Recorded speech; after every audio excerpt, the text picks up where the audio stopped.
আজকে সন্ধ্যায় আমরা গোশের ঝোল দিয়ে মুড়ি খাচ্ছি। গাইস, আপনারা কে কে গোশের ঝোল দিয়ে মুড়ি খান বলেন তো? আমাদের কিন্তু আমি কিন্তু মেজে দেবরের কাছ থেকে গোশের ঝোল দিয়ে মুড়ি খাওয়া শিখেছি। আপনারা খেয়ে দেখবেন, মজা আছে। নুসরাত, মজা খেতে। হ্যাঁ, আপনার চাইলে তরকারি দিয়েও টেস্ট করতে পারেন। হ্যাঁ, ঠিক বলেছো। অবশ্যই তরকারি দিয়ে মুড়ি খাবেন, এটা স্বাস্থ্যসম্মত।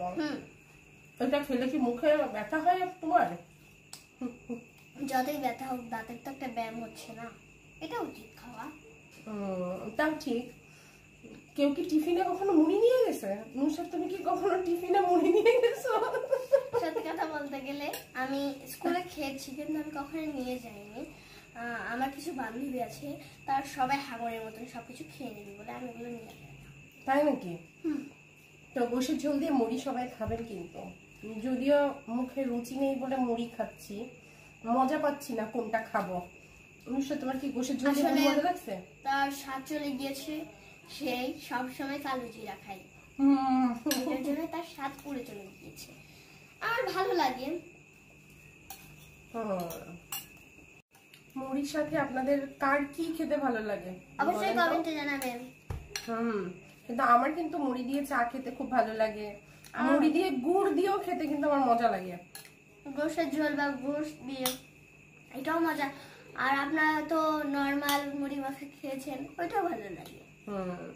ঠিক বলেছেন নুসরাত। নুসরাত কিন্তু অনেক সুন্দর করে গুছায় কথা বলতে পারে।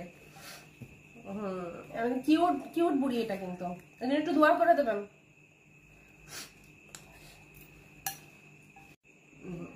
তো আমাদের বাসায় 2টা মেয়ে আছে, বুঝছেন বন্ধুরা। ওরা খুব ডিসিপ্লিন লাইফ লিড করে। ওরা সকালে ঘুম থেকে উঠে 2 বোনে, একটা বোন না উঠলে আর একটা বোন যে ডেকে উঠাই, স্কুলে যেতে হবে না। তো জিনিসগুলো না আসলে আমার খুব ভালো লাগে, মানে আমাদের বাসার সবারই খুব ভালো লাগে। আর ওরা হচ্ছে খুব লক্ষ্মী, যেমন ওরা নিজেদের কাজ নিজেরা করে, নিজেদের সমস্ত কিছু নিজেরাই করে, আমাদেরকে কোনো রকম কষ্ট দেয় না। তো এই জিনিসগুলো খুব ভালো লাগে। আর আমরা হচ্ছে ছোটবেলা থেকেই ওদেরকে সেলফ ডিপেন্ডেন্ট করে তুলছি, যে মা না থাকলে বা বাবা না থাকলে ওরা কিভাবে নিজেদেরকে গুছিয়ে রাখতে পারে, নিজের উপরে নির্ভরশীল হতে পারে, এই আর কি। তো সবাইকে বলবো, বাচ্চাদেরকে কখনো আলতুষি করে মানুষ করবেন না, ওদেরকে শিখাবেন যে ওরা যেন নিজের উপরে নিয়ে নিজের কাজ নিজে করতে পারে।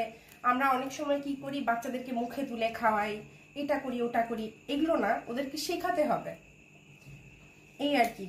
তো অনেক কথা বলে ফেললাম, এর মধ্যে যদি কোনো রকম খারাপ বা কোনো কথা খারাপ লেগে থাকে সবাই ক্ষমা সুন্দর দৃষ্টিতে নিবেন। আজকে সন্ধ্যায় আর কি দুষ্টুমি করতে করতেই এত কথা বলে ফেললাম। আপনারা কেউ যেন বেশি মুড়ি খাবেন না, একটু সমস্যা আছে।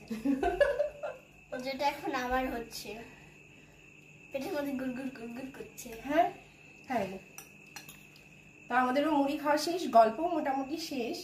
তো সবাই ভালো থাকবেন, সুস্থ থাকবেন। আপনার লাস্ট একটাই কথা, আপনারা বেশি বেশি করে লাইক করবেন, কমেন্ট করবেন, আর বলবেন এই ভিডিওটা কেমন লেগেছে। অবশ্যই। বাই।